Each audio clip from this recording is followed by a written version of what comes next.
paz do Senhor Jesus, meus amados irmãos, aqui é a missionária Arlete para mais uma pré-aula da nossa Escola Bíblica Dominical, Editora Betel, neste quarto trimestre de 2018, quando estamos estudando o tema Neemias, enfrentando os desafios com oração, ação e perseverança.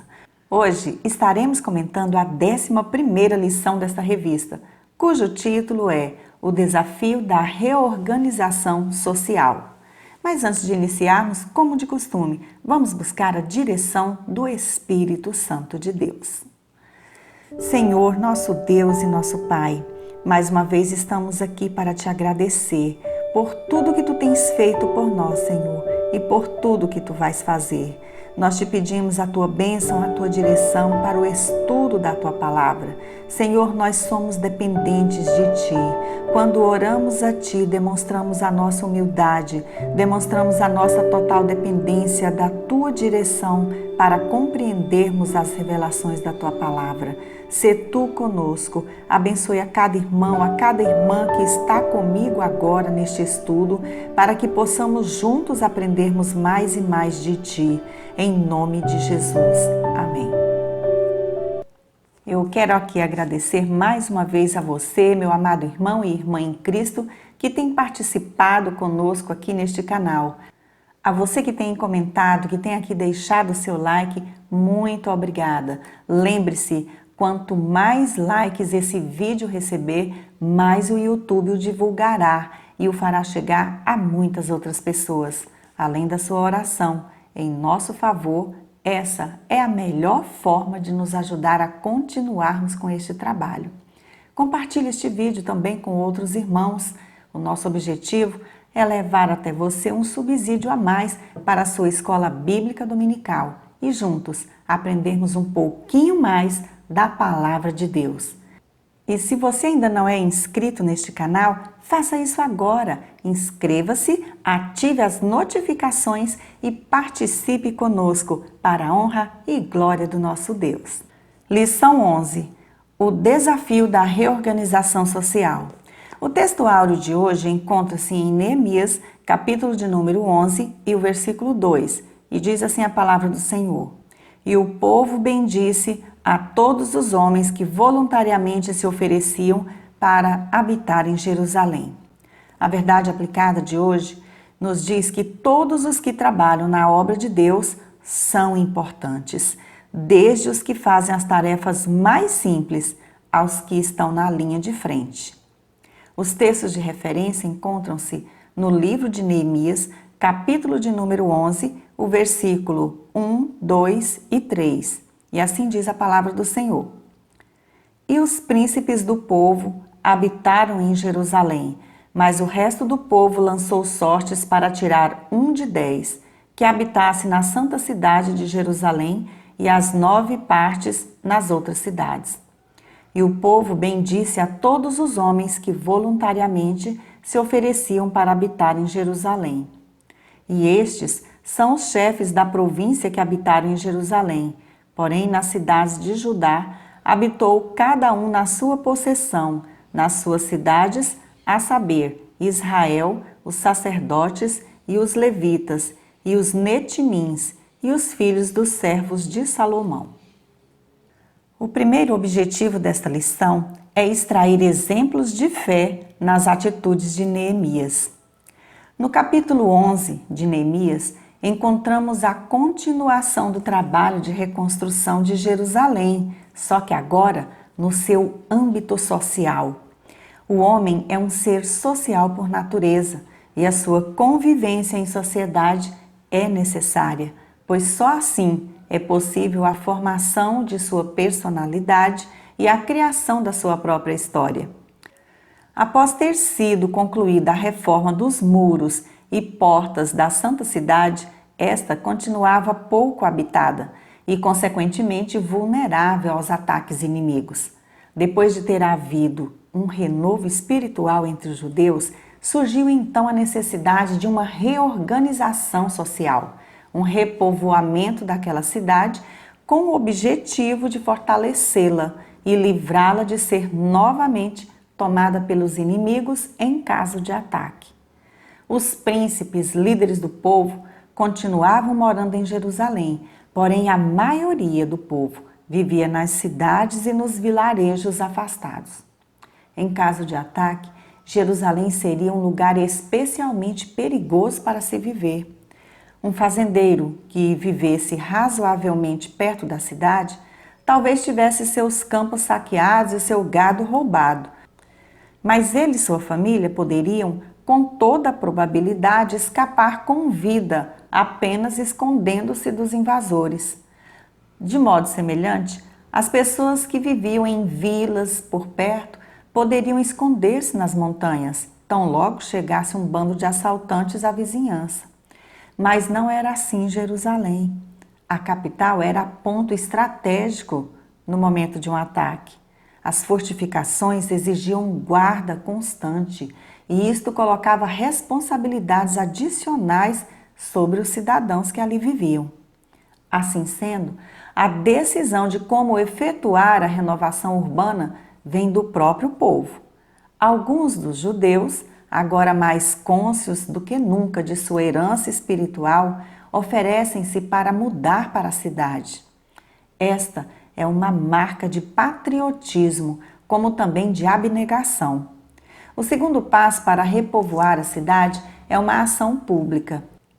Deitaram sortes para trazer 1 de 10 que habitasse na santa cidade de Jerusalém e as 9 partes permanecessem nas outras cidades. Neemias havia feito um exame do livro de genealogias, especialmente dos que haviam subido de Babilônia para Judá nos dias de Zorobabel, para tomar providências quanto ao modo de se repovoar a cidade de Jerusalém, porque havia até aquela ocasião poucos habitantes em relação à área que poderia ser efetivamente ocupada na cidade. Nesse contexto, Neemias surgiu com uma nova solução para revitalizar a agonizante área urbana de Jerusalém, fazer com que os subúrbios afastados doassem 10% de seu povo à cidade. Neemias capítulo 11, versículos 1 e 2. De fato, os distritos colaboraram com o propósito de repovoar a comunidade. O recrutamento de Neemias para o programa populacional da época envolvia lançar sortes para determinar quem seria transferido. Aqueles selecionados eram abençoados ou ordenados para a tarefa pelos seus próprios companheiros cidadãos, o que sugere um comissionamento formal dessas famílias para levar adiante a renovação do desenvolvimento citadino. Com esta medida de repovoar Jerusalém, a cidade estava agora devidamente fortificada, não somente com o seu muro restaurado e suas portas, como também com uma população que pudesse efetivamente reagir aos ataques dos seus inimigos. Após momentos de confissão e renovação da aliança, tinha chegado o tempo de recompor a comunidade e encher novamente a cidade com os seus moradores. Tópico 1. Os recursos disponíveis.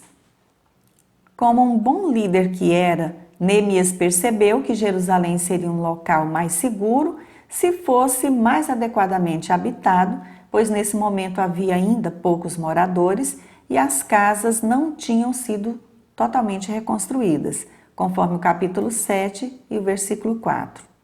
Havia necessidade, portanto, de mais casas em Jerusalém e mais pessoas para ocupá-las, pois enquanto a cidade estivera desprotegida por falta dos muros, somente um pequeno número de pessoas havia se disposto a se estabelecer ali, e a maioria dos judeus havia escolhido morar no distrito em volta, conforme Neemias 7:73.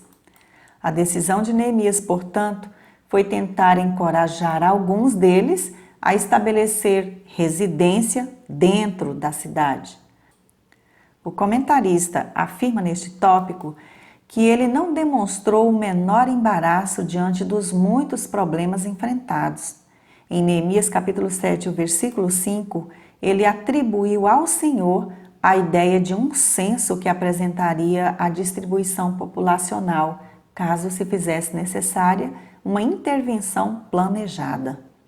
Se ele conhecesse a configuração da população na capital e na zona rural, seria possível então determinar quais distritos poderiam perder uma parte dos seus habitantes para Jerusalém.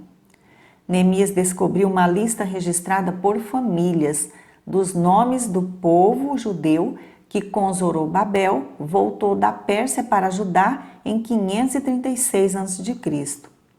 Essa extensa listagem encontrada no capítulo 7 consistia de nomes de líderes, pessoas por família e por cidades, sacerdotes, levitas e netineus ou servidores do templo, bem como dos servos de Salomão, dos que retornaram do cativeiro sem uma genealogia e do número total do povo.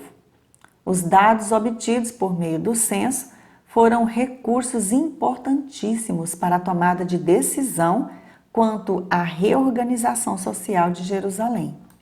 Subtópico 1.1. O que o censo revelou? O comentarista destaca neste subtópico que os judeus que retornaram do exílio eram poucos em relação à população de Jerusalém antes da queda. A realidade é que após a reconstrução dos muros, que tinham as mesmas proporções do antigo, a cidade passou a ter espaço demais para habitantes de menos, já que não retornaram todos do cativeiro, pois muitas famílias preferiram continuar morando em Babilônia e muitas outras continuaram morando em províncias ou cidades vizinhas. Essa revelação trazida pelo censo permitia visualizar a tênue resistência daquela cidade frente a um ataque inimigo. Porém, a vontade do Senhor não era que o seu povo vivesse disperso, cada um cuidando apenas dos seus próprios interesses, mas sim que tomassem posse novamente e povoassem Jerusalém, obedecendo aos seus mandamentos para adorá-lo e serem testemunhas das maravilhosas bênçãos de Deus. O que o povo de Deus precisa sempre entender é que unidos somos muito mais fortes. Isso se aplica no viver cristão de um modo geral, dentro e fora da igreja. Hoje precisamos de líderes capazes de dar bons exemplos de sacrifícios ao povo de Deus. Temos visto líderes que até pregam sobre oração, jejum, mas nunca praticam com veemência o que ensinam. Hoje, a prática diária da oração, na grande maioria dos cristãos professos, não passa de 15 minutos. Isso é muito lamentável, pois Deus espera que sejamos como os primeiros líderes da igreja, que davam o exemplo, deixando os demais afazeres para dedicarem-se às práticas da oração e do estudo da palavra, que era a prioridade da igreja nos tempos antigos, conforme Atos capítulo 6 e o versículo de número 4. Mas parece que, no que se refere ao moderno tempo presente, diz-nos o Espírito Santo: salvai-vos desta geração perversa, conforme Atos capítulo 2 e o versículo 40. Subtópico 1.2. Um recomeço difícil.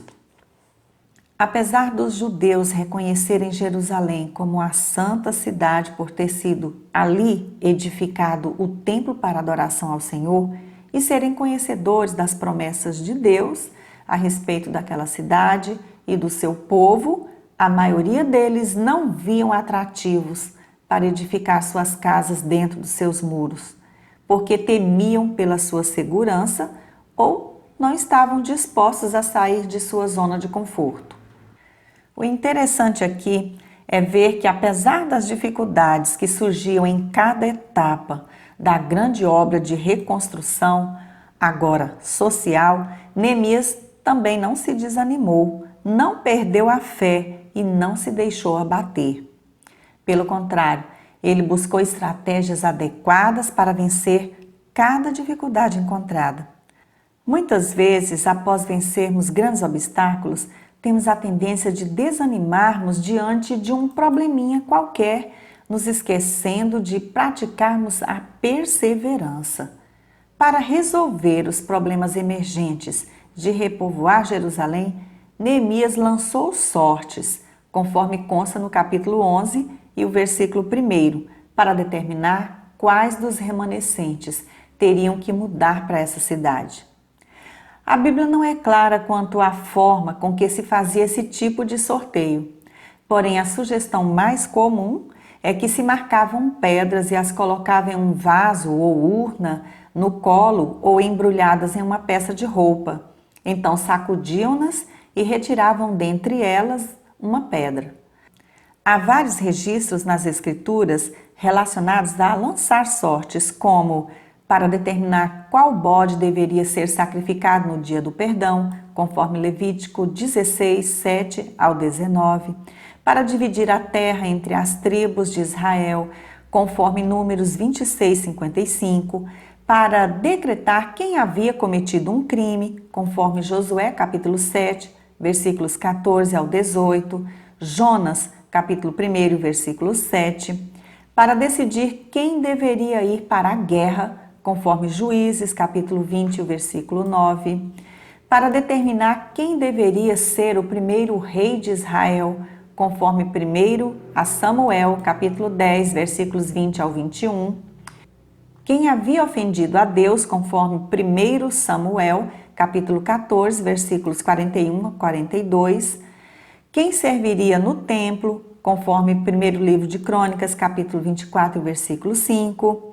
para saber quem deveria queimar a lenha, conforme Neemias, capítulo 10, versículo 34, e no Novo Testamento também vemos que lançaram sorte para ver quem deveria substituir Judas, conforme Atos dos Apóstolos, capítulo 1 e o versículo 26. Nessa passagem de Neemias, sortes foram lançadas para determinar a vontade de Deus. Salomão escreveu: "A sorte se lança no regaço, mas do Senhor procede toda decisão", conforme Provérbios, capítulo 16 e o versículo 33. Sobre esse versículo, é bom esclarecer que o uso de dados ou pedras para lançar sorte, praticado em Israel, não deve ser confundido com jogo de azar. A diferença consistia em que, se lançando a sorte como a forma de determinar a vontade de Deus, as pessoas sabiam que o resultado não saía indiscriminadamente. O Senhor é soberano sobre as questões do homem, conforme Provérbios capítulo 16 e o versículo 4. 1 de 10. Esta era a proporção exigida para levar a população de Jerusalém ao nível considerado necessário para sua força e viabilidade. Subtópico 1.3. Pensando no reino de Deus. O comentarista inicia este subtópico dizendo que a realidade da Igreja do Senhor em nossos dias não é muito distante da vivida por Neemias. Ali muitas eram as situações externas que amedrontavam o remanescente a retornar. O retorno a Jerusalém requeria mudança de vida.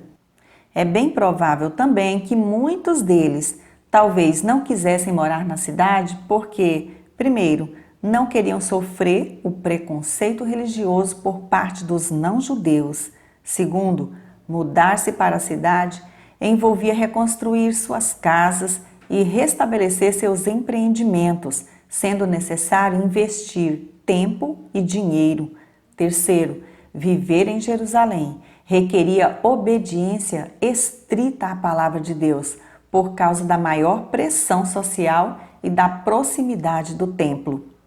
Muitos entendiam que, ficando longe do templo, estavam desobrigados de cumprir com os horários de cultos e seus rituais, esquecendo-se de que, estando na presença de Deus, estariam seguros e assistidos pela infinita bondade e misericórdia do Senhor. Na verdade, muitos judeus não queriam assumir compromisso com as coisas de Deus, assim como temos visto muitos agindo assim em nossos dias, não dando a devida importância do culto a Deus e nem lugar à manifestação do Espírito Santo em suas vidas. O segundo objetivo desta lição é explicar a necessidade de ordem para o bom andamento do culto. Tópico 2. Ordem e método. Nessa reorganização para repovoar Jerusalém, tornava-se necessário que Neemias usasse cuidadosos critérios e métodos adequados ao contexto social em que o povo de Deus vivia. Sabemos que uma sociedade bem organizada é uma sociedade forte e esse princípio deveria ser observado por esse líder. Subtópico 2.1. Justiça, equidade e igualdade. A equidade consiste na adaptação da regra existente à situação concreta, observando-se os critérios de justiça. Para que o povo usufruísse das bênçãos que Deus lhes tinha reservado, era necessário agirem com justiça e viverem em harmonia com a vontade de Deus. Na primeira carta de Pedro, capítulo 4, versículo 2, lemos: para que, no tempo que vos resta na carne, já não vivais de acordo com as paixões dos homens, mas segundo a vontade de Deus. Viver de acordo com a vontade de Deus é viver de acordo com os seus padrões, tendo a mente renovada pelo poder da palavra de Deus, para se viver em justiça e obediência, segundo os propósitos divinos. Subtópico 2.2. Uma demonstração de patriotismo. O patriotismo, o amor ao país, é uma característica humana aparentemente infundida em nós por Deus. Ser patriota é amar a pátria, e esse amor é visto por atitudes que beneficiam a todos. A negação do patriotismo e do orgulho nacional torna a sociedade estrategicamente vulnerável a qualquer ação do inimigo interno ou externo, pois compromete a vontade de lutar e de doar-se à pátria sem medir sacrifícios. Compromete, portanto, uma das mais poderosas armas que a nação pode dispor. A reconstrução dos muros de Jerusalém restaurou na maioria dos judeus esse sentimento de patriotismo e de identidade como povo de Deus, que amava a sua pátria. O sucesso de toda a obra, apesar da oposição, ajudou o povo a perceber que o seu Deus estava de fato com eles, ainda que tivessem se distanciado do Senhor. Levados cativos para a Babilônia, tendo voltado como um povo pequeno em uma terra minúscula. Nos dias de Neemias, alguns já habitavam em Jerusalém antes mesmo da sua reedificação. Outros foram mudando para lá na fase de repovoamento e ainda havia aqueles que se ofereceram para habitar na santa cidade, alegrando o povo que os abençoava. A forma como tudo foi conduzido visava o bem comum de toda a sociedade judaica e agradava o coração de Deus. Aprendemos com isso algo maravilhoso. Como filhos de Deus, devemos ser patriotas, amar o nosso país e lutar por ele, dando a nossa contribuição para torná-lo um lugar melhor para se viver. No entanto, cada um de nós, crentes na pessoa bendita de Jesus Cristo, temos cidadania dupla. O que isso significa? Quando nascemos para o céu, ou seja, quando nos convertemos, adquirimos uma nova cidadania que não nos tira da nossa pátria na terra, mas amplia a nossa vida e nos dá outras atribuições como cidadãos, de acordo com a palavra de Deus. Veja o que a Bíblia diz em Filipenses 3:20. Pois a nossa pátria está nos céus, de onde também aguardamos o Salvador, o Senhor Jesus Cristo. Como cristãos, precisamos lembrar que, embora estejamos neste mundo, não somos dele e que a Jerusalém celestial nos aguarda. Assim sendo, o nosso modo de andar, de falar e agir devem ser condizentes a um cidadão dos céus. desenvolvendo atitudes de voluntariedade e amor ao próximo, fazendo a diferença neste mundo para o bom desenvolvimento da obra de Deus, conforme a primeira carta a Timóteo, capítulo 6 e o versículo 18. Subtópico 2.3. A importância da definição de funções. Com o aumento populacional de Jerusalém, Neemias percebeu a necessidade de estabelecer novos líderes que fossem tementes a Deus, dispostos e preparados para exercer suas funções de liderança junto ao povo, para manter uma sociedade bem organizada. Esses princípios do livro de Neemias também são aplicados à Igreja do Senhor Jesus, onde toda a liderança e membros devem estar sempre comprometidos com o crescimento da obra de Deus aqui na Terra. É aí que entra a definição de funções, de acordo com a capacidade ou talentos que Deus entregou a cada um de nós, para que nada falte à sua igreja. A definição de funções garante a ordem e o crescimento da igreja local, trazendo inevitavelmente o verdadeiro crescimento e avivamento espiritual ao povo de Deus, conforme a primeira carta aos Coríntios, capítulo 12. O terceiro objetivo desta lição é aprender a planejar, não apenas na técnica, mas na dependência de Deus. Tópico 3. Planejando na dependência de Deus. Estudando as estratégias usadas por Neemias para o repovoamento da cidade, encontramos mais algumas lições preciosas para a igreja atual. O comentarista diz neste tópico que Deus, e não o homem, é o centro de todas as coisas. Missões são importantes, mas não haverá missões se não houver antes o culto. Para que este funcione, é necessário o planejamento. Subtópico 3.1. O corpo de obreiros. A Bíblia nos mostra claramente a importância de cada líder da igreja capacitar obreiros para lhes auxiliar, descentralizando o trabalho por meio de delegações de funções. Encontramos um exemplo bem prático no livro de Êxodo, capítulo 18, os versículos 17 ao 23, onde Moisés, que estava liderando os filhos de Israel após saírem do Egito, desenvolvia um trabalho muito intenso, estando sempre sob pressão, a ponto de esgotar-se, devido a essa liderança ser centralizada apenas em sua pessoa. Mas foi Jetro, o seu sogro, que, observando a dinâmica da sua liderança, percebeu que o genro não iria muito adiante se continuasse fazendo todo o trabalho sozinho. E então, sabiamente, resolveu aconselhá-lo, conforme Êxodo capítulo 18 e capítulo 19.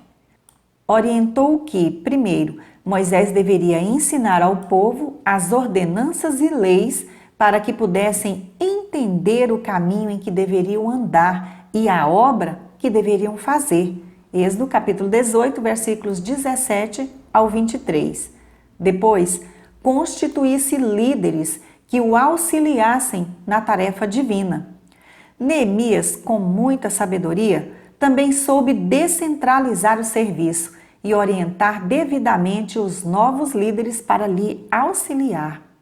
No Novo Testamento, o Senhor Jesus Cristo também preparou e comissionou seus discípulos para a grande obra de evangelização do mundo inteiro, deixando exemplo e instruções para a sua igreja.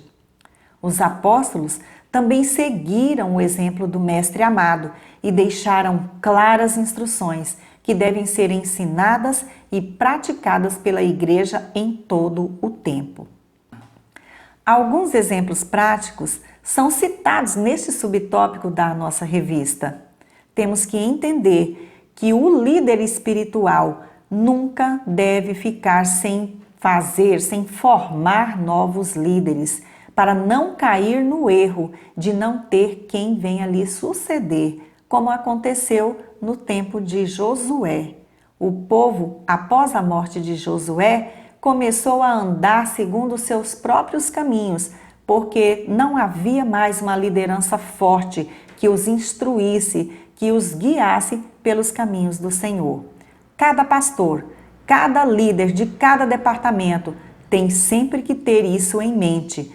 Nós temos que ensinar outras pessoas, nós temos que formar líderes que, após a nossa atuação, sejam capazes de dar continuidade à obra do Senhor. Subtópico 3.2: Polivalência. Polivalência é uma palavra que vem do grego polis, que significa muitos, e do latim valens, que significa valer, poder. Consultando o dicionário Aurélio, podemos dizer que uma pessoa polivalente é aquela que tem várias funções ou utilidades diferentes ou que tem várias valências. A missão pastoral também é múltipla ou polivalente, pois esse ministério envolve o ensino da palavra, o aconselhamento, a evangelização e missões, bem como a pregação expositiva da palavra de Deus, que é o seu mais importante empreendimento. Para além dessas responsabilidades, o pastor age como o bom conciliador e administrador eclesiástico dos bens e recursos humanos disponíveis para toda boa obra da igreja local. Está sob os seus cuidados a gestão eficiente e honesta dos bens materiais, patrimoniais e das finanças da igreja local. Entretanto, cada pastor ou líder espiritual deve descentralizar o trabalho de si e dividi-lo com seus liderados, como vimos no subtópico anterior.